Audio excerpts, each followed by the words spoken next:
مقصد یہ ہے تاکہ تمہارے دلوں میں یہ احساس پیدا ہو. پھر روز مرہ زندگی گزارنا آسان ہو جائے گا. یہ کام نہیں کروں گا، یہ پیسے نہیں لوں گا، یہ حرام کہیں سود کہیں میرا رب اس سے ناراض ہوتا ہے. یہ پیسے نہیں لوں گا، یہ رشوت کہیں حرام ہے میرا رب مجھ سے ناراض ہو جائے گا. دھوکہ نہیں کروں گا.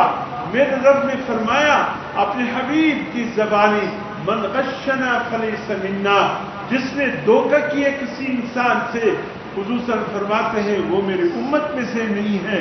جس دل میں یہ احساس پیدا ہو جائے وہ کبھی کسی کھانے پینے کی چیزوں میں ملاوٹ کرے.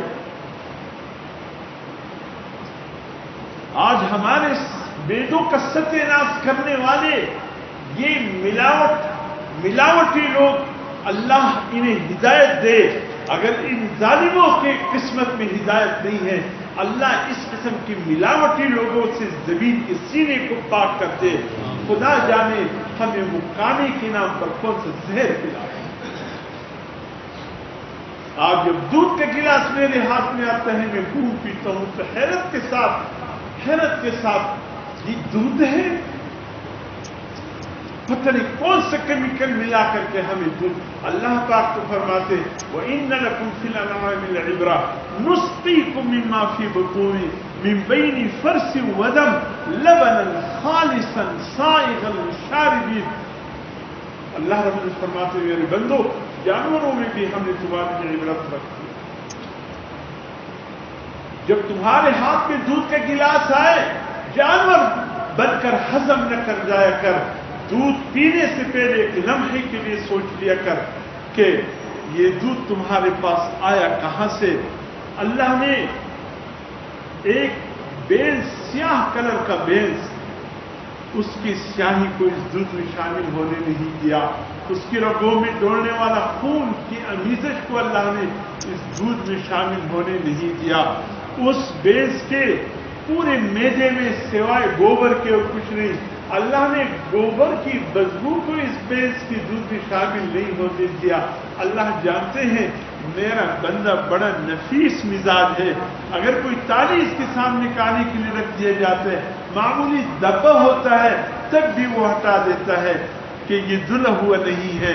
اتنا نفیس مزاج ہے میرا یہ بندہ کہ معمولی ڈبہ لگی ہوئی چیز میں کھانا نہیں کھاتا.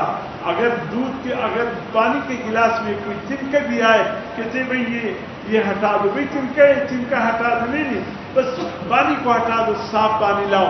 اتنا نفیس مزاج ہے.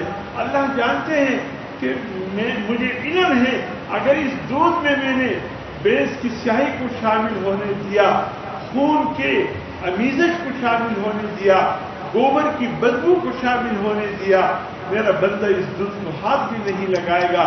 پھر اللہ فرماتے میرے بندے ان تینوں منفی چیزوں میں سے لبناً خالصا، ایک مثبت صاف شفاف دودھ تمہارے ہاتھ تک کس نے پہنچا؟ لبناً خالصا. اللہ تو فرماتے ہیں ہم دودھ خالص تمہیں دیتے، سائغاً للشاربین، جو فرحت بخش ہے پینے والے کی. لیکن ہمارے ہاتھ میں آ جائے تو ہم حیران ہوئی یہ پتہ نہیں دودھ کا ذائقہ یا کیا ان ظالموں نے پتہ نہیں بینز کے ذریعے ہمیں کیا. واشنگ مشینیں بھی ان کے پاس پڑے ہیں، لیکن یہ کس لیے رکھے ہوئے اتنے وہ بڑے بڑے شہر کی بوریاں بھر بھر کر لاتے ہیں.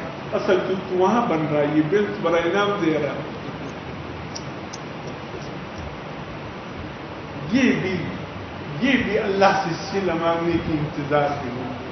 ملاوٹی چیز کھلائے پتہ نہیں کون سی برادے ان مثال جات میں شامل کر کر ہمارے میدوں تک پہنچا رہے ہیں.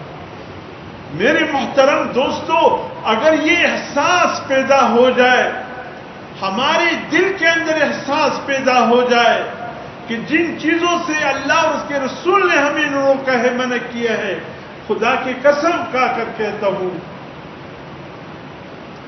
احساس پیدا ہو جانے کے بعد پھر یہ معاشرہ ایسا سدھر جائے، جیسے راہ چلتے صحابہ کرام کو فرشتوں سے ملاقات کی زیارت نصیب ہوتی، اسی طریقے سے ہمیں بھی راہ چلتے فرشتوں کی ملاقات نصیب ہوتی.